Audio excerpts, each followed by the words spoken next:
देखिए, जब राजनीति में मैं आया, पहली बार सांसद बना, तो अनुभव किया और उस समय का जो शिक्षा का स्तर था, जालौन शिक्षा के क्षेत्र में सबसे पीछे था। पीछे से सेकंड नंबर पर बहराइच था और तीसरे नंबर पर गोंडा था। तब गोंडा बलरामपुर एक होता था और बहराइच और श्रावस्ती एक होता था। उस समय मैंने एक नारा दिया, स्वस्थ गोंडा, साक्षर गोंडा, हरा भरा गोंडा। जो समय के साथ चल करके, चूँकि मैं मंडल के प्रत्येक क्षेत्र से सांसद रहा, तो मैंने उस नारे को कर दिया, स्वस्थ देवीपाटन मंडल, साक्षर देवीपाटन मंडल और हरा भरा देवीपाटन मंडल। और आज लगभग 24 वर्ष से मेरा यह प्रयास चल रहा है।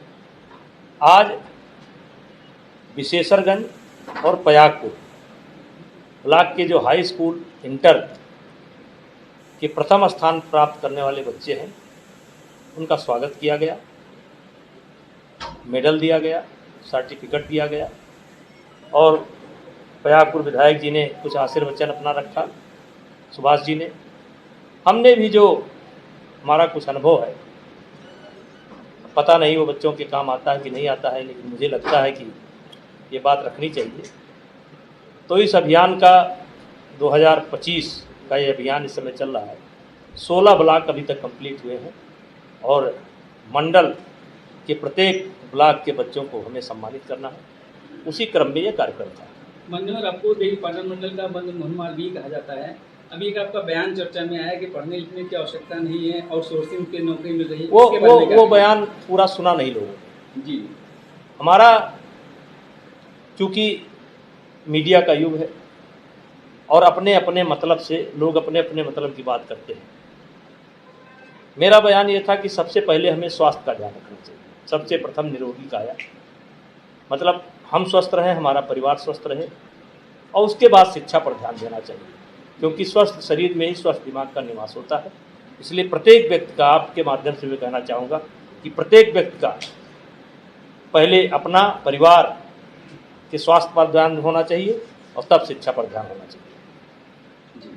नेताजी, भोजपुरी एक्टर हैं पवन सिंह, उनकी पत्नी ने आपसे मदद की गुहार लगाई है, क्या बताना चाहेंगे? ये घरेलू मामला है और जहाँ तक मुझे मालूम है कि डिफॉर्मेशन सूट एक बलिया में चल रहा है, एक शायद बिहार में कहीं चल रहा है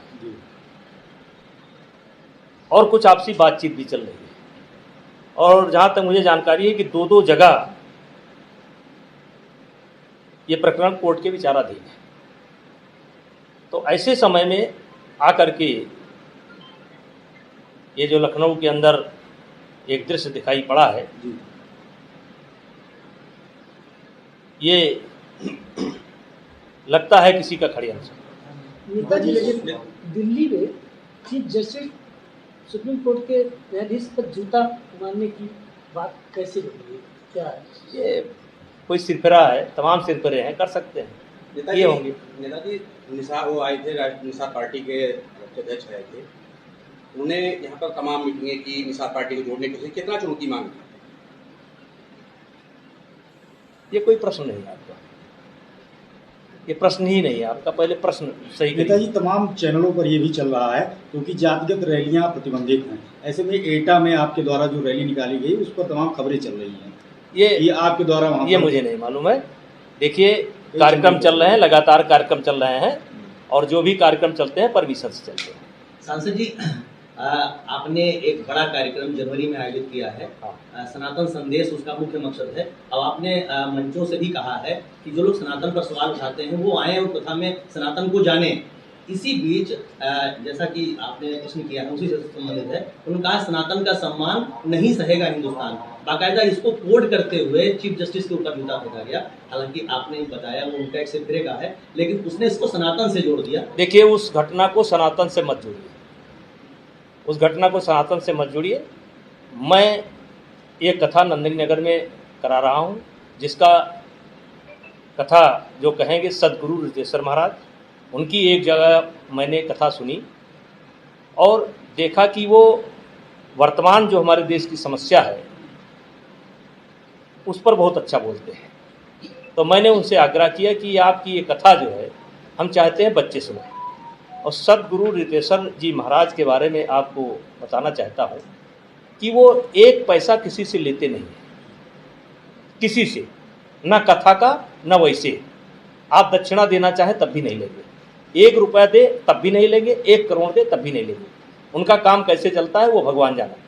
तो उनकी कथा से मैं बहुत प्रभावित हुआ, तो मैंने उनसे आग्रह किया कि महाराज जी, मैं चाहता हूँ कि इस समय मेरा क्षेत्र अयोध्या विकास प्राधिकरण के अंदर आ गया है, तो मैं चाहता हूँ कि मेरे यहाँ के जो यूथ हैं उसमें मुख्य करके 4 जिला और अयोध्या और बस्ती, हमने कहा ये मेरे सन्निकट पड़ता है, मैं चाहता हूँ कि 50,000 बच्चा प्रतिदिन इकट्ठा करूँगा, यूथ इकट्ठा करूँगा, और वैसे तो लाखों की संख्या रहने वाली है, तो ये कथा हमारे यहाँ कह दीजिए।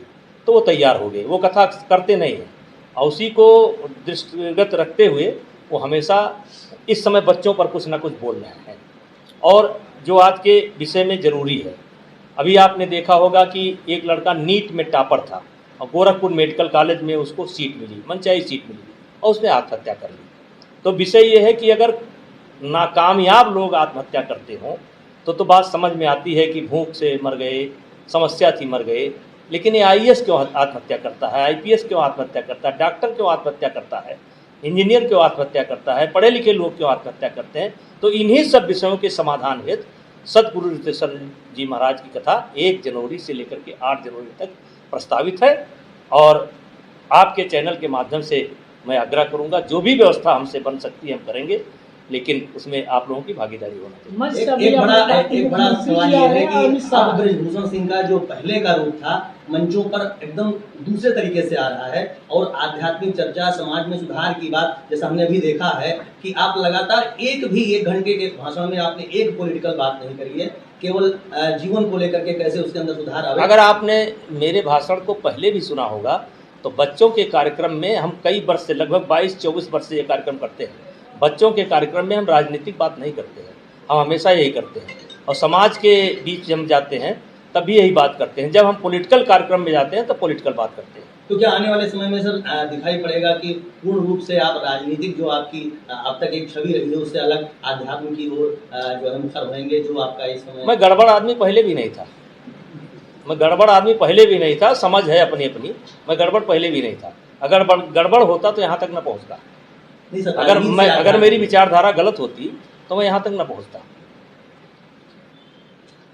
अभी एक सवाल आपके सामने आया, आपकी इसी जो समाज को लेकर के आप बात करते हैं, ज्योति सिंह ने बाकायदा आपका नाम लेकर के कहा है, और खासकर कहा ये हमारे समाज के, हम क्षत्रिय समाज की बेटी हैं, तो अपने समाज के लोगों से उसमें बाकायदा उन्होंने सुधीर सिंह का, सुशील सिंह का, धनंजय सिंह का, ब्रजेश सिंह का नाम लिया, और आपका भी नाम लिया। उन्होंने कहा हमें इंसाफ दिलाया जाए। देखिए, जब कोर्ट में प्रकरण विचाराधीन है, और मेरी जानकारी में एक बलिया में विचाराधीन है और एक बिहार में विचाराधीन है, तो जब पारिवारिक मैटर है, कोर्ट में चल रहा है, तो उसमें सुभाष त्रिपाठी क्या कर सकते हैं, विभूषण सिंह क्या कर सकते हैं, और कोर्ट जो तय करेगी वो करेगी। नेताजी, इस विवाद के बाद पवन सिंह को वाई श्रेणी की सुरक्षा भी दे दी गई।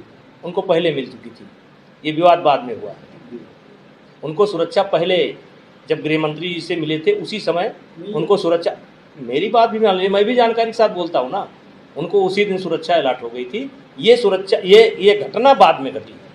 बिहार में जो चुनाव हो रहे हैं उसमें अब जो लोक मंच के कलाकार हैं, मैथिली ठाकुर का नाम आ रहा है, आरा से पवन सिंह की भी बात की जा रही है, और ये दिखाई दे रहा है कि वो लोग एनडीए का प्रचार भी करेंगे आने वाले। अब क्या लगता है कि इस तरीके से एक नया प्रयोग है, और ऐसे लोगों, देखिए ये हमारा विषय नहीं है, ये हमारा विषय नहीं है, कौन प्रचार करेगा कौन नहीं करेगा, ये मैं निर्णय लेने की हैसियत में नहीं हूँ। हाँ, बिहार चुनाव का परिणाम बता सकता है। वहाँ सरकार बनेगी भाजपा और नीतीश गठबंधन की पूर्ण बहुमत की सरकार बन रही है। आप मेरे घर के लोग हैं, आप हम फिर मिल लेंगे चुनाव के बाद। कोई चुनाव नहीं है, चुनाव तय हो चुका है, भाजपा और नीतीश का गठबंधन पूर्ण बहुमत की सरकार है।